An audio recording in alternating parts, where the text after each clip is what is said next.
Seri ke-9 dan 10 Formula E musim 10 telah digelar di Berlin, Jerman akhir pekan kemarin.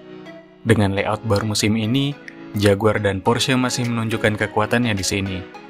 Balapan juga berlangsung ramai salip menyalip, namun ada yang mulai tidak senang dengan balapan seperti ini. Kami akan mengulas poin-poin yang terjadi di E-Prix Berlin 2024. Tahun ini layout sirkuit Tempelhof untuk E-Prix Berlin berubah total karena ada pembangunan di sekitar Bandara Tempelhof. Layout baru ini diharapkan meningkatkan aksi balapan, dan benar saja, di E-Prix Berlin kemarin banyak battle yang terjadi. Karakter balapan yang seperti peloton sepeda juga menambah ramainya balapan. Kami rasa ubahan layout ini cukup positif. E-Prix Berlin tahun ini berbarengan dengan World Endurance Championship Seri 6 Hours of Spa.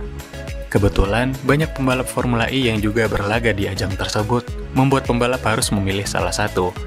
Ini membuat tim harus menurunkan pembalap pengganti untuk 2 hari balapan Berlin.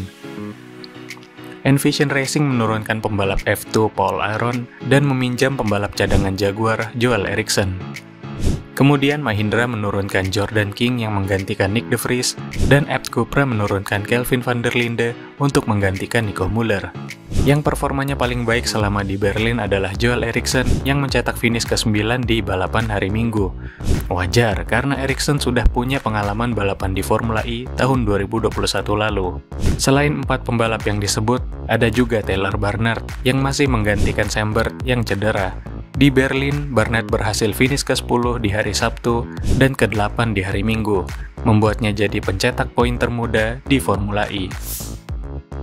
Hari Sabtu di Berlin dihebohkan dengan Edoardo Mortara yang meraih pole position, mengalahkan Stoffel Vandoorne di final duels kualifikasi.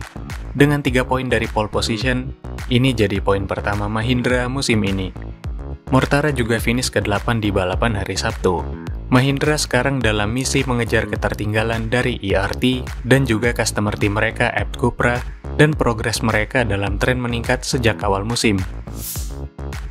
Sementara di kualifikasi hari Minggu, giliran Jack Dennis yang pole position setelah mengalahkan Nick Cassidy. Ini adalah comeback yang baik dari Andretti yang di hari Sabtu start dari belakang. Sayangnya Andretti tidak bagus hasilnya selama di Berlin. Dennis gagal finish di hari Sabtu dan finish ke-5 di hari Minggu. Sementara Norman Nato terlibat berbagai insiden dan finish di luar 10 besar.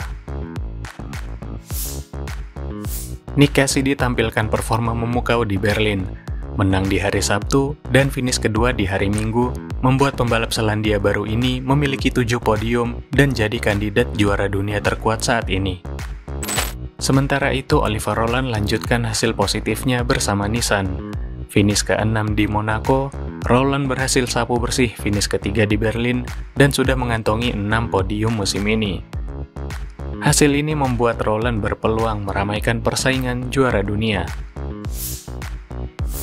2 pembalap tuan rumah punya hasil yang berbeda di E-Prix Berlin.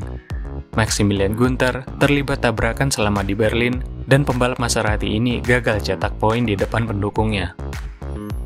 Pascal Wehrlein raih finish ke-5 di hari Sabtu dan ke-4 di hari Minggu. Sebenarnya hasilnya bisa lebih baik, andai dia tidak terlalu lama bersaing dengan Jack Dennis di hari Minggu. Sementara itu, Porsche sebagai satu-satunya pabrikan Jerman di Formula E saat ini akhirnya meraih kemenangan pertama di kandang lewat Antonio Felix da Costa di hari Minggu.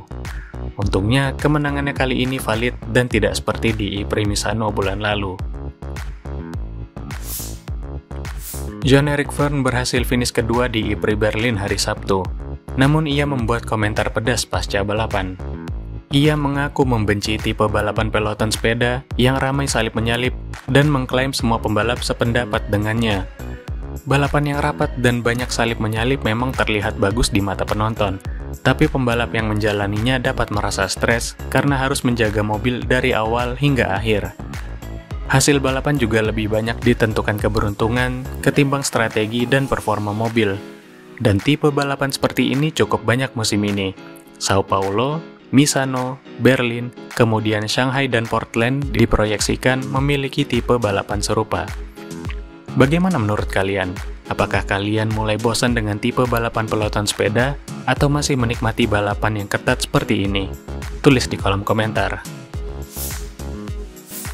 Setelah dua balapan E-Prix Berlin, pembalap Jaguar Nick Cassidy memimpin klasemen dengan 140 poin, disusul Pascal Wehrlein dengan 124 poin, dan Oliver Rowland 118 poin. Jaguar juga memimpin klasemen tim dan juga pabrikan mengungguli Porsche. Untuk klasemen lengkapnya silahkan kunjungi media sosial Formula Gledek. Balapan berikutnya akan berlangsung di Shanghai tanggal 25 dan 26 Mei mendatang. Formula E akan membalap di Shanghai International Circuit layout pendek dan menandai kembali ke dataran Cina untuk pertama kalinya sejak 2019. Ikuti terus keseruan Formula E dengan follow media sosial kami. Subscribe juga ke channel ini dan berikan komentar kalian soal balapan kemarin. Dan seperti biasa, terima kasih telah menonton.